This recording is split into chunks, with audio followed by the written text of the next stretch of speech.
Hello guys! Magandang araw sa ating lahat. Isang napaka-exciting na araw na naman to para sa akin guys. Kasi may i-reflex ako sa inyo na kailanman hindi ko pa nasubukan to.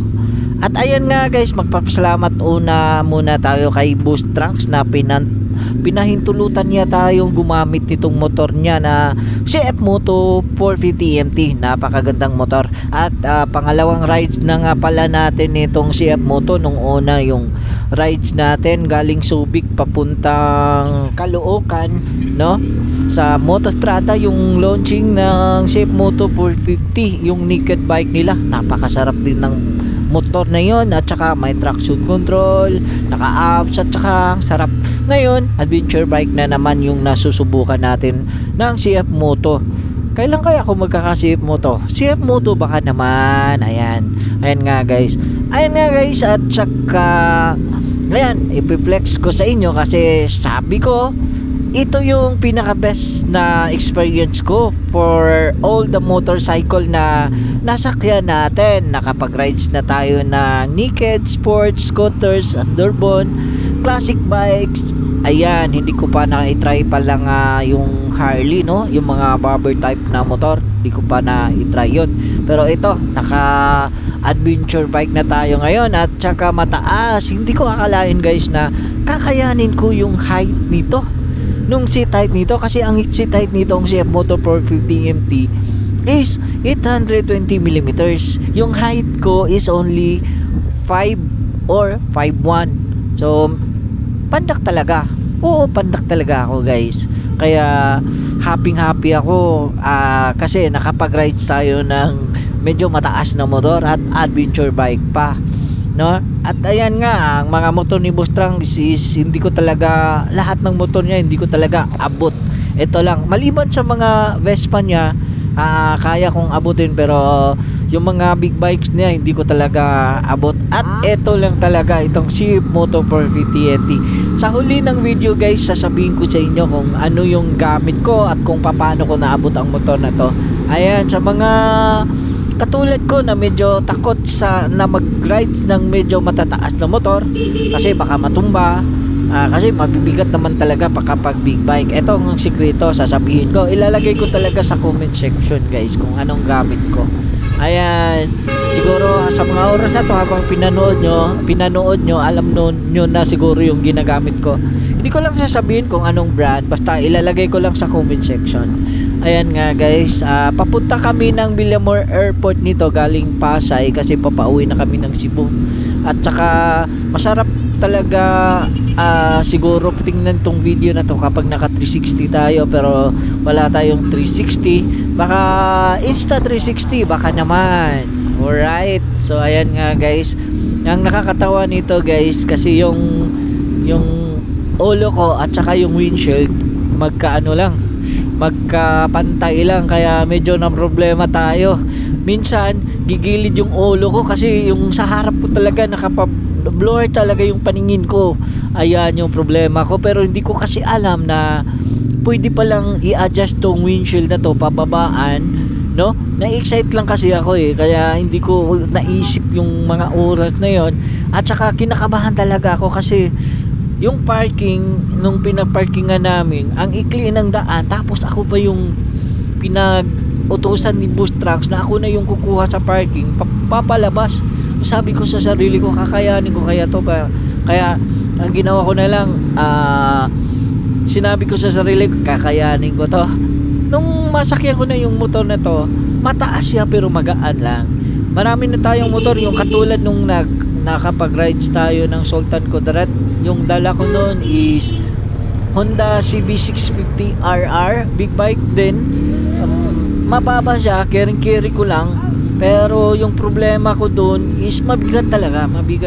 Pero mas maganda naman yung motor na yon, ang sarap dalhin. Ayan, eto. At saka ang pansin ko lang sa motor na to guys, napaka ng clutch niya. Hindi masyadong matigas. Yung smooth talaga yung clutch niya pag paggamit mo ng clutch. Ayan, hindi ako na, parang ang sarap nito sa long ride. Sana nga makapag long ride tayo ng ganito. CF Moto baka naman. Alright.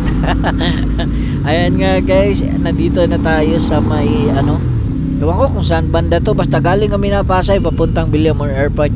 At saka tara muna guys, enjoy muna tayo sa rides.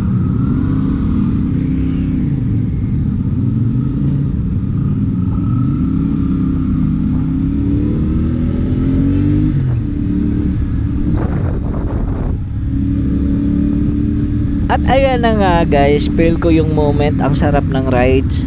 Kapag comfort yung pinag-usapan, isa ito sa maganda. Ayan nga guys, bibigyan ko kayo ng idea patungkol sa motor na to.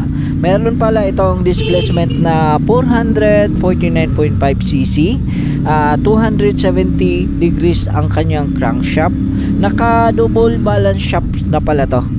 At saka ayan na guys, bibigyan ko rin kayo ng idea patungkol sa mga specs nito, no? Kasi ang ganda talaga ng motor na to.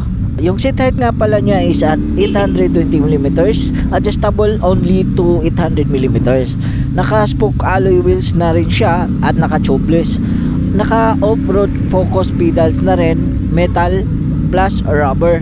Naka boost traction control system na rin siya, OTCS. Ayan nga guys, at saka ito pa guys, oh, naka TFT curve display na rin siya, na maganda tingnan yung kanyang display. Naka type C at type A 18 watts type charging port na rin. Ang kanyang tanki nga pala guys is 17.5 fuel tank capacity niya. At saka naka rally adjustable windshield siya. Sabi ko nga, nakalimutan ko kaninang sabihin na pwede pala ma-adjust tong windshield na to. At ang maganda pa nun guys, yung kanyang rear view mirror is foldable siya. Ang kanyang radiator is medyo malaki.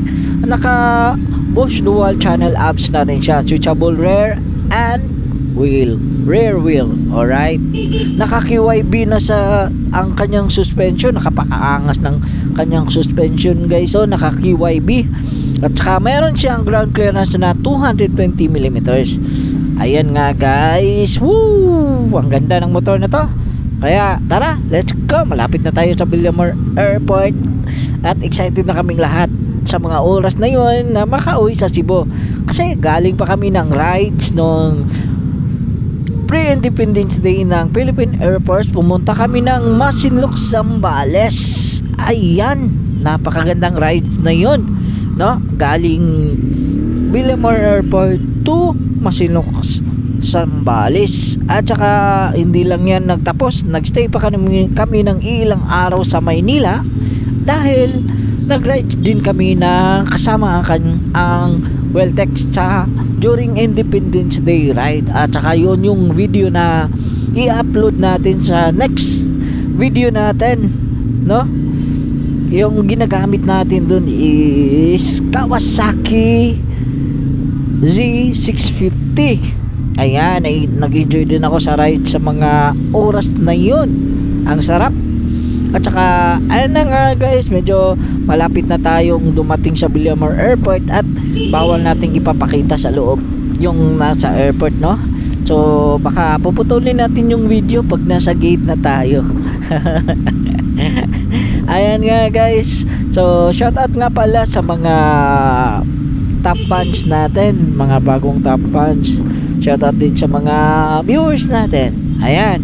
So hanggang dito na lang guys. Maraming salamat sa panunod. Sana nag-enjoy po kayo sa lahat ng mga katulad ko na 5'1 lang yung height.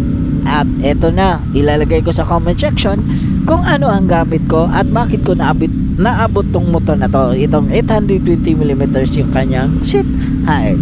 Alright, so tara!